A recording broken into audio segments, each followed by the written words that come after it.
আসসালামু আলাইকুম ওরহমতুল্লাহি ওয়া বারাকাতুহু।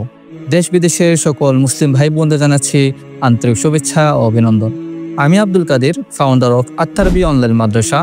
আপনাদের জন্য শুরু করতে যাচ্ছি কোরআন তরজমা ও সংক্ষিপ্ত তাফসীর টিউটোরিয়াল সিরিজ।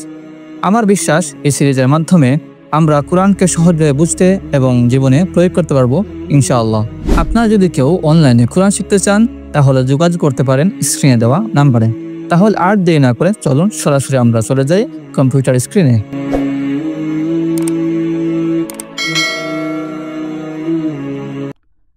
সুপ্রিয় দর্শকবৃন্দ, আজকের দার্সে আমরা সূরা আল ফাতিহার তরজমা এবং সংক্ষিপ্ত তাফসীর জানব ইনশাআল্লাহ। তরজমা জানার আগে আমরা সূরা ফাতিহা সম্পর্কে কিছু জেনে নিই। সূরা ফাতিহা হচ্ছে এমন একটি সূরা যে সূরাটি রাসূল করিম সাল্লাল্লাহু আলাইহি ওয়াসাল্লামের উপর সর্বপ্রথম নাজিল হওয়া পূর্ণাঙ্গ সূরা। সূরা ফাতিহার পূর্বে অনেক খণ্ড খণ্ড আয়াত নাজিল হয়েছে, কিন্তু পূর্ণাঙ্গ কোনো সূরা নাজিল হয়নি। সূরা ফাতিহার অনেক নাম রয়েছে, তন্মধ্যে আমরা আজকে 5টা নাম জানব ইনশাআল্লাহ। সূরা ফাতিহার একটি নাম হচ্ছে ফাতিহাতুল কিতাব। সূরা ফাতিহাকে ফাতিহাতুল কিতাব বলা হয়। দ্বিতীয়ত, সূরা ফাতিহার নাম হচ্ছে উম্মুল কিতাব। সূরা ফাতিহাকে উম্মুল কিতাব হিসাবে নামকরণ করা হয়। তৃতীয়ত, এই সূরাকে সূরাতুল হামদ বলা হয়। সূরাতুল ফাতিহাকে সূরাতুল হামদও বলা হয়। চতুর্থত, এই সূরাকে সূরাতুস সালাত বলা হয়। সূরাতুল ফাতিহাকে সূরাতুস সালাত হিসেবে নামকরণ করা হয়। পঞ্চম, এই সূরাকে আস-সাবউল মাসানি অর্থাৎ সাবউল মাসানি হিসেবে নামকরণ করা হয়। এই সূরার নাজিল হওয়ার বিষয়ে অনেক মতামত রয়েছে। এই সূরাটি কোথায় নাজিল হয়েছে? কেউ কেউ বলেছেন এই সূরাটি মক্কায় নাজিল হয়েছে, আবার কেউ বলেছেন মদিনায় নাজিল হয়েছে।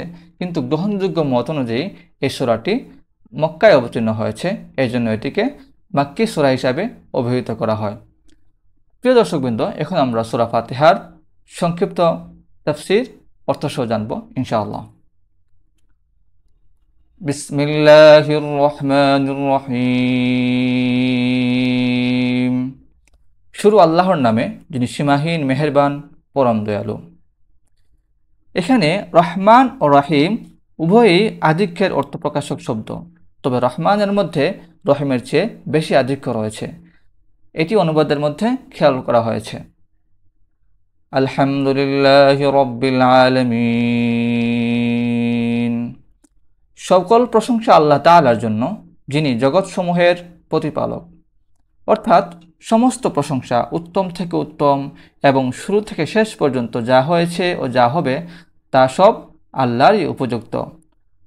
কেননা সব ধরনের নিয়ামত ও সকল বস্তুর স্রষ্টা ও দাতা মূলত তিনি, চাই তিনি তা সরাসরি দান করুন বা কোনো কিছুর মাধ্যমে দান করেন।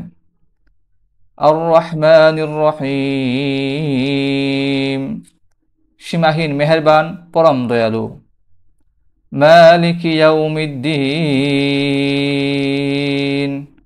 কর্মফল দিবসের মালিক। অর্থাৎ সকল দিবসেরই প্রকৃত মালিক আল্লাহ তাআলা। তবে এই দিনকে বিশেষভাবে উল্লেখ করার প্রথম কারণ এই যে সেদিন অনেক বড় বড় বিষয় সংঘটিত হবে। এমন ভীতিকর দিন ইতিপূর্বে কখনো আসেনি, ভবিষ্যতেও আসবে না। দ্বিতীয়ত, সেদিন কোনো কিছুর বাহ্যিক কর্তৃত্ব ও নিয়ন্ত্রণও আল্লাহ তাআলা ছাড়া অন্য কারো হাতে থাকবে না।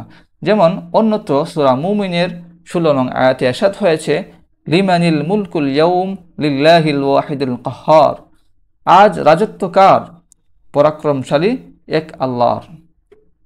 ইয়াকা না'বুদু ওয়া ইয়াকা নাস্তাঈন। আমরা আপনারই ইবাদত করি এবং আপনার কাছেই সাহায্য প্রার্থনা করি। এই আয়াত থেকে বোঝা গেল আল্লাহ তাআলার পবিত্র সত্তা ছাড়া আর কারো নিকট প্রকৃত অর্থে সাহায্য চাওয়া সম্পূর্ণরূপে নাজায়েজ।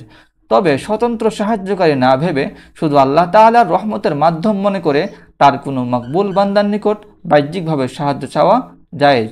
এ ধরনের সাহায্য প্রার্থনা মূলত আল্লাহ তাআলারই নিকট সাহায্য প্রার্থনার শামিল।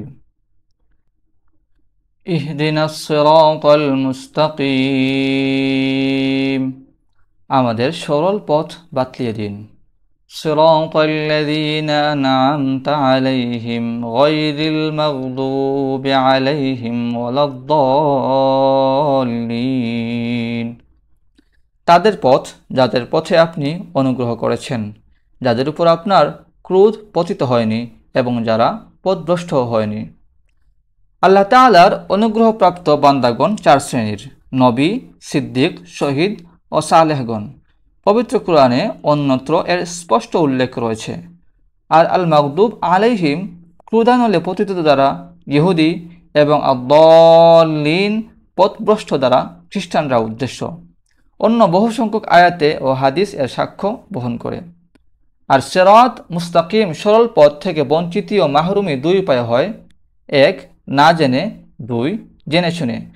পূর্বাপর কোনো পথহারা ফেরকা এ দুইয়ের বহির্ভূত হতে পারে না। সেমতে খ্রিস্টানরা অজ্ঞতা হেতু আর ইহুদিরা জ্ঞাতসারে পথচ্যুত হয়েছে। আল্লাহ তাআলা এই সূরাটি বান্দার জমানিতে এরশাদ করে শিক্ষা দিয়েছেন যে, যখন আমার দরবারে হাজির হবে তখন আমার নিকট এভাবে প্রার্থনা করবে। এ কারণেই এই সূরার শেষে আমিন বলা সুন্নত, তবে তা কোরআন মাজিদের শব্দ নয়। তার অর্থ আল্লাহ এমনই হোক, অর্থাৎ তোমার মাকবুল বান্দাদের অনুসরণ করা এবং নাফরমানদের থেকে দূরে থাকা সহজ করে দাও। এই সূরার প্রথমাংশে আল্লাহ তাআলার গুণকীর্তন এবং শেষাংশে বান্দার জন্য প্রার্থনা রয়েছে। আলহামদুলিল্লাহ, আজকে আলোচনাটি আমরা এখানে শেষ করছি। আশা করি কোরআনের এই তর্জমা ও সংক্ষিপ্ত তাফসীর থেকে আমরা কিছু না কিছু শিখতে পেরেছি। আল্লাহ তাআলা যেন আমাদের জীবনে কোরআনের শিক্ষা বাস্তবায়ন করার তৌফিক দান করেন। আসুন আমরা সবাই প্রতিদিন কোরআনের সাথে সম্পর্ক আরও দৃঢ় করি।